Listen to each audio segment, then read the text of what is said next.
It's our last spooky video for the spooky season. It's coming to an end. It's over. I know. I'm sad too. But I thought, since this is the very last video, we'll give my other editing idea a shot, and I'm gonna try and tell you the story while I'm doing the makeup. And it looks like I'm already done with my makeup, I know, but this isn't spooky. It's gonna get worse. Oh yes. So grab a snack and wish me luck. We're gonna try and do this. Okay, so I'm gonna tell you my idea for the makeup first, so you know. Trigger warning, I'm going to be using a lot of fake blood. Like a lot. Just a lot of fake blood. So I'm gonna make it look like my forehead's peeling down. And just blood. It's gonna be a bloodbath. It's gonna be awesome. Alright. Here we go. So, have you ever just had things happen? Like you couldn't really explain why, like electronics malfunction, just stuff like that. And like you find like little reasons of like, well, it was this. Like that's plausible, right? You know, that kind of thing. Well, that's what happened to Doreen. Doreen was kind of just boring, you know? Like she had a routine, she followed it every day to the T, and she never really strayed from it. There was like one time that her routine got messed up, and she can't remember why, but it was a major inconvenience for a short time, and then went right back to her routine. Woke up every day, had the same breakfast, watched the same shows every night, went to work, a boring desk job. She could do it in her sleep. Sometimes she kind of felt like she did do it in her sleep. And then stuff started happening. She would wake up and the TV would be on. And she thought, I'm pretty sure I turned that off before I went to bed. But then she thought, well, maybe I thought I turned it off. Because it was on a different channel than what she left it on. And she thought, well, maybe instead of turning it off, I accidentally hit like the channel changing button and, you know, just didn't notice. Little things like that, you know, like she would find stuff in random places that she didn't remember putting it at. And she couldn't figure out why. And this went on for a while. She knew that she went to work, but she couldn't really remember what happened at work because nothing really ever happened at work, you know? And then one day, this man rang her doorbell. And there was just something about him that was like really weird, kind of off-putting. And she couldn't really figure out what it was. Something about his eyes. They just seemed to see right through her. She didn't like that. But he said, "Are you Doreen?" And she was like, "Yes, I am." And he's like, "Can I come inside?" And she's like, "No, sorry, no solicitors." Thinking he was, you know, selling insurance or something like that, which you would assume that that would be exactly what was happening. Well, after that, he would ring her doorbell just about every single day, asking to come inside, and she was getting really upset. And she thought she'd called the cops, but she couldn't really quite remember if she had or not. But he just kept ringing the doorbell, asking if he could come inside. And then she started noticing things around the house were still going off. And it was like getting worse. Like she would know for a fact that she had put the television off. And then in the middle of the night, it'd be on MTV. And she doesn't even watch MTV. You know, like, why would it be on MTV?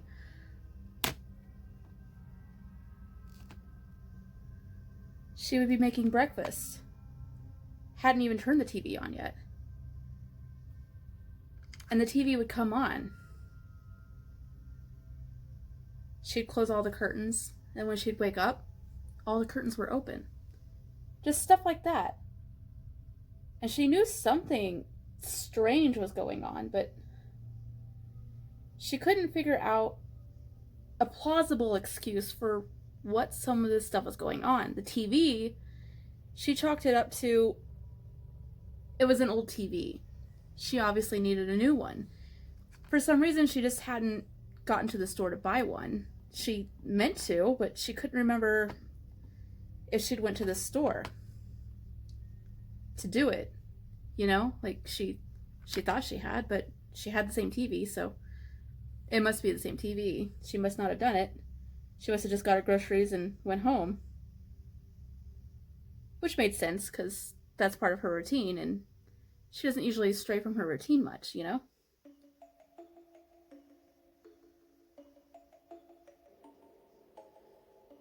So all these weird things are happening. And she can't explain it, and she can't really remember if she was doing anything about it or not, which she thought was really weird. Like, what is going on with her memory? Does she need to call the doctor? Like, what is happening?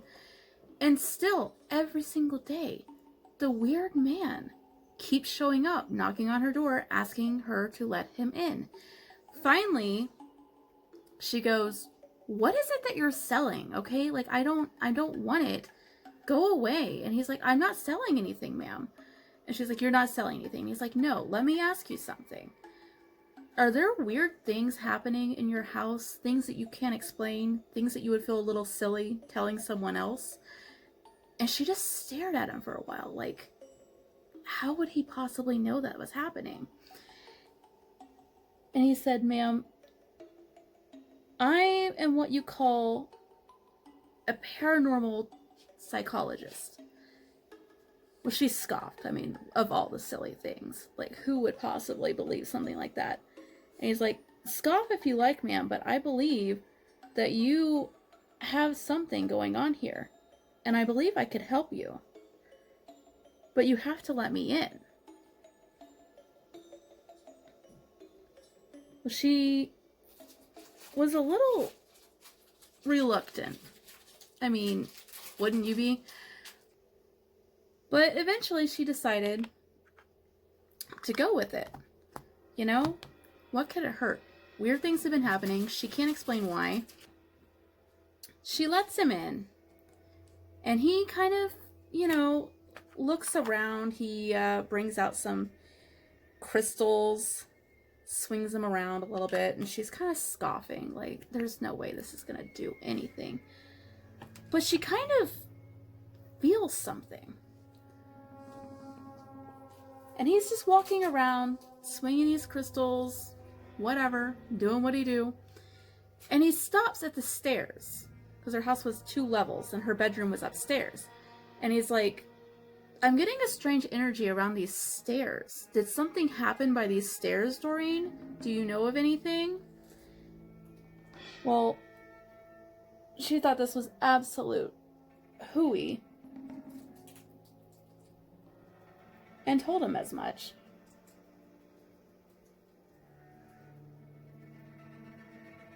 He's like, "But do you know of anything happening around these stairs?"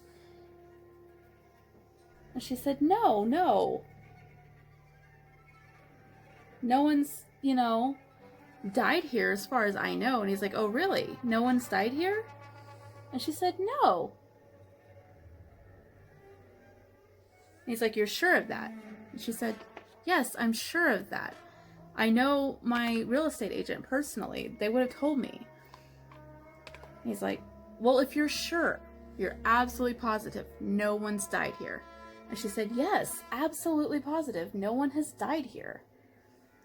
And he's like, "Okay, well, there went that theory. But something's definitely going on here." And he's like, "And I think you know more than you realize. I'll come back tomorrow and maybe we can talk about it then." She didn't really want him to come back tomorrow, but, you know, she couldn't deny that she kind of felt something. when he was swinging those crystals around, but she couldn't really understand it. Later that night, she found herself just staring at the foot of the stairs, and she couldn't really understand why, but something he had said kind of got her to thinking. Did something happen by the stairs?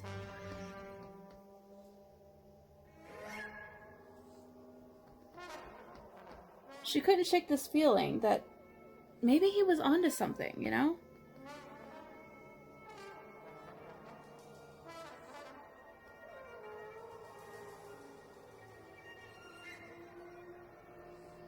So the next day he comes back.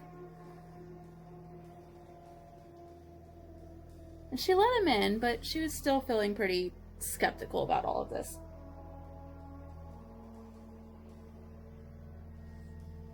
And he said, well, I really feel like we need to talk about the stairs.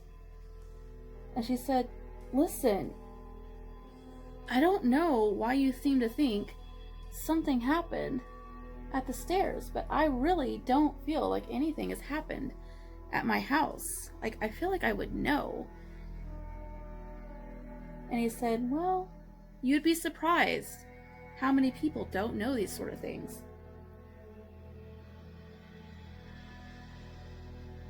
She said, still, it's my house. I would know if someone had died here. And he's like, I don't think you would. I don't think you would, Doreen. Let's really think about it. Did something happen by the stairs? Well, she got to thinking about it and she started feeling dizzy. And she really couldn't understand why she was feeling dizzy, but she felt dizzy. And she said, I think you need to go.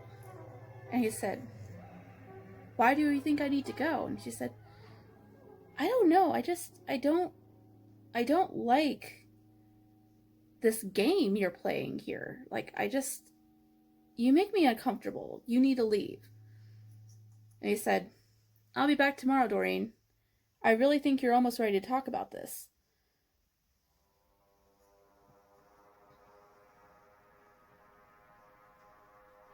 Well, he comes back the next day, and she'd had a long night the night before. Just the TV kept turning on, and she'd go downstairs and she'd turn it off, and it would come back on. And she just couldn't figure out what was going on with her TV. And she thought she'd gotten a new one, but it was the same TV. But she thought she remembered going to the store and looking at them. She couldn't understand what was happening, but it just wasn't ending. She couldn't make it stop. She didn't understand why she couldn't make it stop. So he came back the next day, and this time he had a friend with him.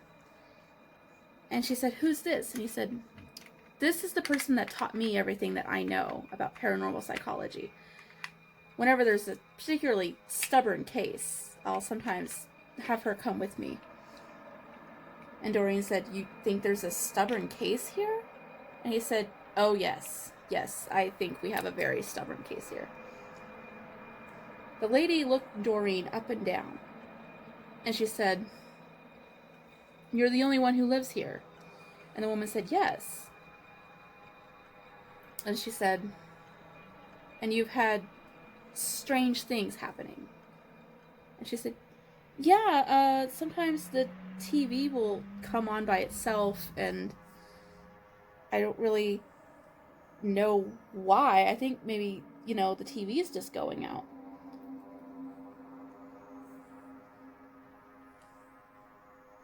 And the lady said, okay, faulty TV.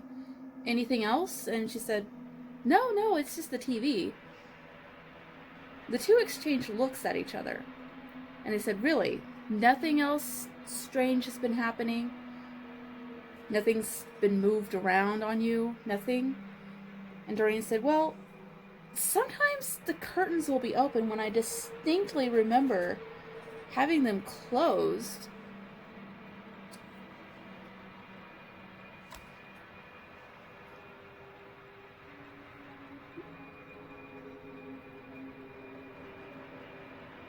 they exchanged a look again. Doreen didn't really care for the way they were looking at each other. Like, they knew something she didn't, and they weren't going to share.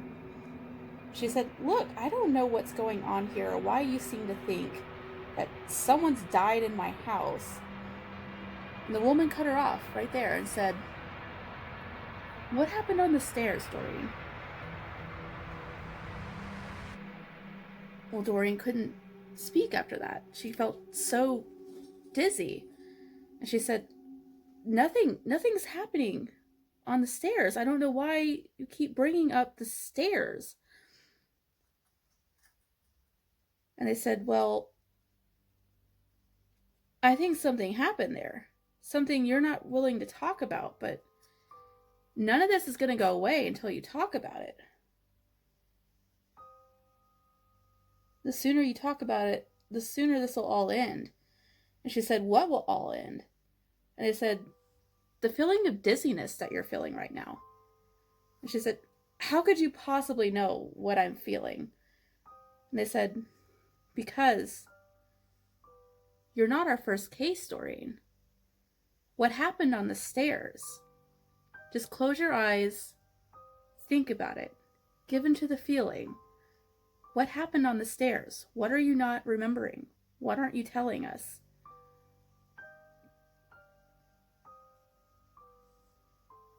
She thought about it, and finally, it came to her. She had gotten thirsty one night after she went to bed, and she went downstairs to get a cup of water.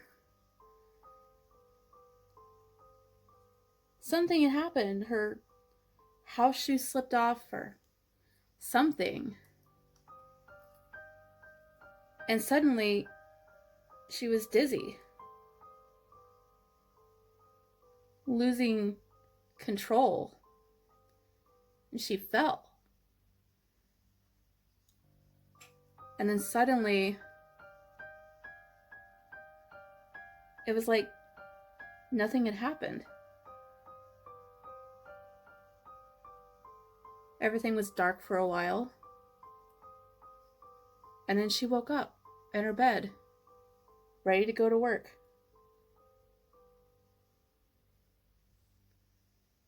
Well, the two looked at each other and they said, "Doreen, you didn't wake up.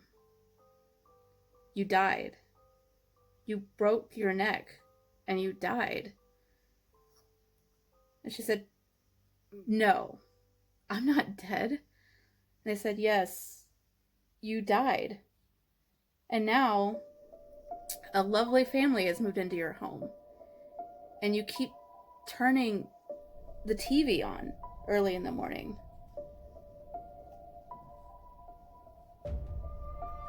And doing things, moving things. And it's scaring them. They hired us, to exorcise you, to get you out of here. This isn't your home anymore."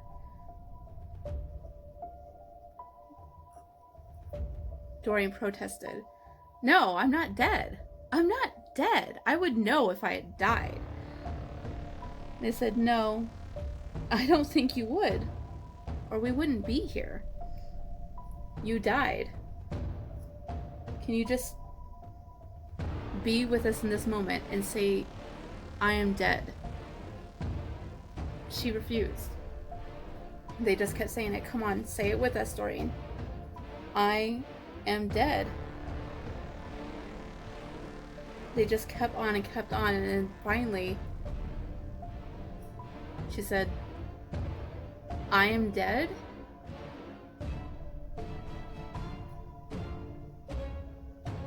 And it was like someone had just turned a light on. And they said, "Doreen, go towards the light." She said, "But I don't want to. I don't want to be dead." And they said, "Whether you want to be dead or not, you don't have a choice here. You're dead. Move on.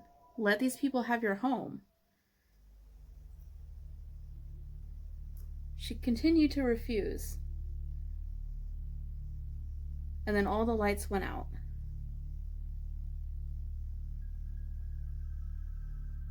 She woke up the next day, got up, got dressed, made her breakfast, and went to work.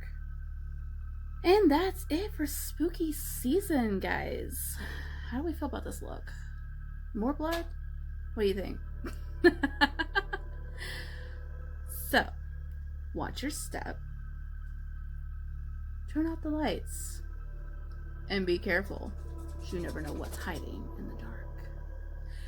Love you guys so much. See you in the next one. Bye. I look spookier with blood dripping down my face.